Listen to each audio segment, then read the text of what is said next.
You're good. You're good. You're good. Don't stop. Bass. It's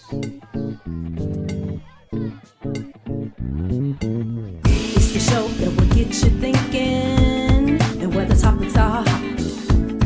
Feel free to comment whether we agree or not, 'cause he's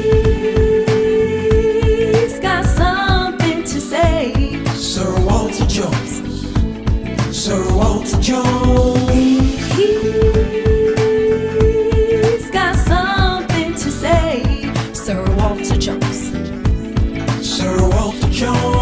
Report live, 7 days a week, always on time, but his time is not free.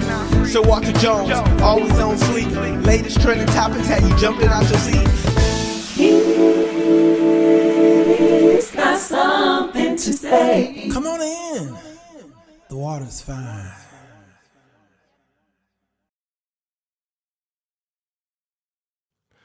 Now, let me talk about policies. All right. We tried to talk about the economy. I just played something from Donald Trump, who benefited from the economy of the Democratic Party. The Republicans have their pluses as well, as you heard. The Democrats have its negatives, as you heard from Wolf Blitzer when he mentioned Jimmy Carter. Jimmy Carter had a problem during the 70s. It just was the wrong time for Jimmy Carter to run, and that was in the 70s. It was a really rough time, and he did some things I disagreed with. But as far as the economy is concerned, you got to look at history to find out what's going on in the present. The job I mentioned last night of stabilizing and managing the economy was given to Congress, in whom you all vote for every 2 years, although you don't vote every 2 years. So you're worried about the economy, but it's not about the president. It is about the Congress, in whom you don't, and you're biting the hand that feeds you. So the problem with Congress, though, hardly any of them were economists. If you look at the Congress today, you can count maybe 2 or 3 who are economists. So what they had to do was they had to set up a Federal Reserve Bank, so-called, to outsource that job. The Federal Reserve is not federal because it's not really not a government agency. It's not a reserve because you can't put money in there. And it's not a bank because you can't take money out of there. But it was set up with a chairperson over it, and they had a dual mandate. The Federal Reserve is to give us price stabilization. And their second job was to maximize sustainable employment. Those 2 things are the job of the Federal Reserve.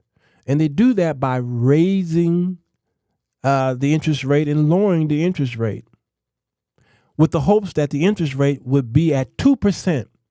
That is the number that we could deal with, 2%, all across the board. But here's the problem. The problem was the supply chain disruptions that happened to us during COVID. Did the president have anything to do with that? No. And here's my point here in the economy, where the president really don't have much to say or much he can do.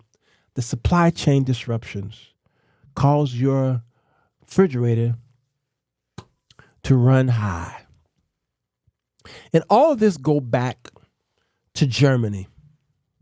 Germany liked a lot of chicken. Y'all say black folks like chicken? Germans love chicken. But Germans was buying their chickens from America, their American farmers, a whole lot of chicken. And the farmers was making a lot of money on that export. The European farmers were upset with Germany because the Germans were outsourcing their chicken and not buying it from their neighbors in Europe. So they put a tariff on chicken imports from America. Donald Trump don't really understand tariffs. He think he does, but his guys have not really convinced him on how tariffs work, because he wanted to launch a massive tariff program, which is going to really hurt America, because the deportations of all these millions of so-called illegals is going to really hurt America, its economy. And he's got to hire a whole lot of police force and military and all this stuff. He's got to pull them from here, pull them from there to do a mass deportation like what he's got in plan. Let me tell you, it's going to be the most frightening thing you've ever seen, and it's going to hurt your bottom line.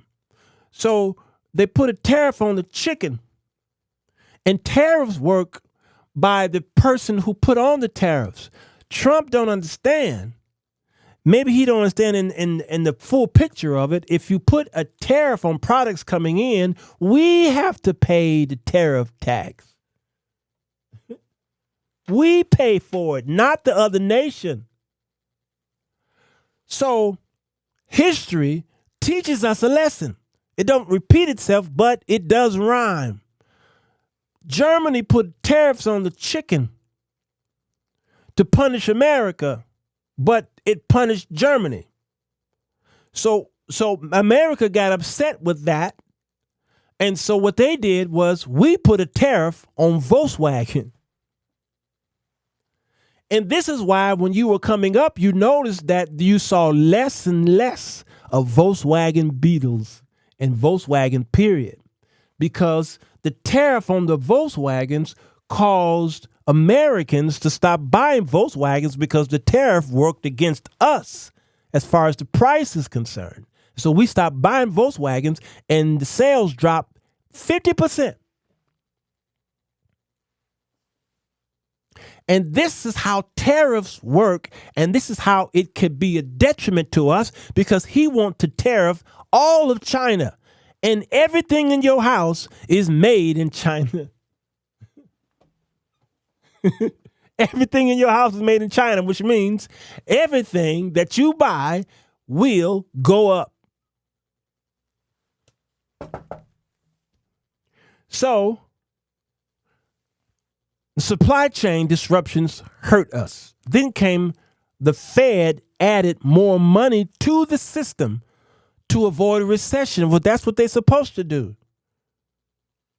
Put money in there to avoid this recession. Stimulate us to want to buy and sell. Then you have to do a stimulus relief check, which Trump did and Biden did as well. Then comes the increase in demand. Product and demand is something we learned in high school. So there is the demand on this product, but it's not enough product. So interest rates had to climb to stop you folks from buying toilet paper. The housing market. We got to raise the interest rates to stop you all from buying. You all are greedy. This is simple economics that you learned in high school. Maybe you didn't.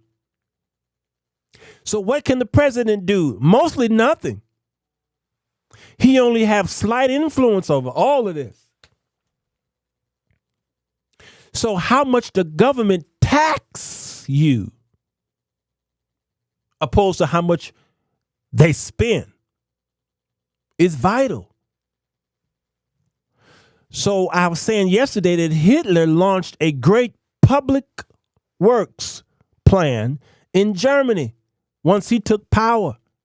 But Germany could not afford that public works. And guess who else couldn't afford that great public works called the New Deal? FDR.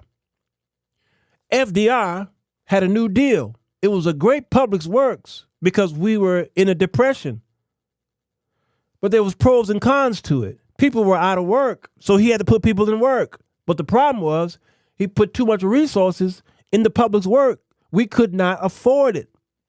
But he had to do it. Richard Nixon took the dollar off of the gold standard. And he said it was temporary. Well, he had to do it because the other nations was coming after their gold. We held, since the Bretton Woods Accords, whatever that name was, the governments from all over the world said that the United States dollar is the central monetary source. So all their gold was shipped here to America. We hold all the gold in all the world. Right there where they imprison some of the greatest crime makers in American history. Down there in the basement. But what happened was we did this big public works. We was doing too much spending. And the other nations were like, whoa, our gold is over there. Y'all spending too much money and whatever y'all doing. And they started coming over here and gathering their gold. And Nixon said, I got to stop the bleeding. And he did. And because he did that, we've been jacked up ever since. You see, some things you have to do so that a worse thing don't happen. If he didn't do it, we would be in a worse situation. Thank you, Yomo, Fort Knox. But he did it so that we won't be in a worse situation, but over time, we would be in a bad situation because trillions of dollars is what we owe. Our deficit is out the roof. It's because we removed the dollar from the gold. Called it convertibility. The convertibility, he removed it. So until we understand simple the economics of the American way, we're going to keep voting blindly. So with that knowledge, how are you all going to vote next week? Look up Kamala's economic plan and look at Trump's economic plan, and then you come to some kind of conclusion. Because let me tell you, something that I said yesterday was very controversial. Stop overtaxing the rich. Democrats. As a man who was in the stock market, because there's Main Street and then there's Wall Street. Gregory said, I doubt that gold is there. I agree. Stop overtaxing the rich. Every Democratic person who's running runs on taxing the rich. Don't do it. Why? Because it's a trickle-down effect in the negative. You keep taxing the rich is going to shut that plant down. The rich is going to take that plant and move it to China or Africa or somewhere where they can save on taxes. The rich is going to fire thousands of their employees. You keep taxing the rich all you want to, but the rich is who are employing the poor. You understand? So one of the things I don't like about the economic policies of the Democrats is that right there. Don't do it.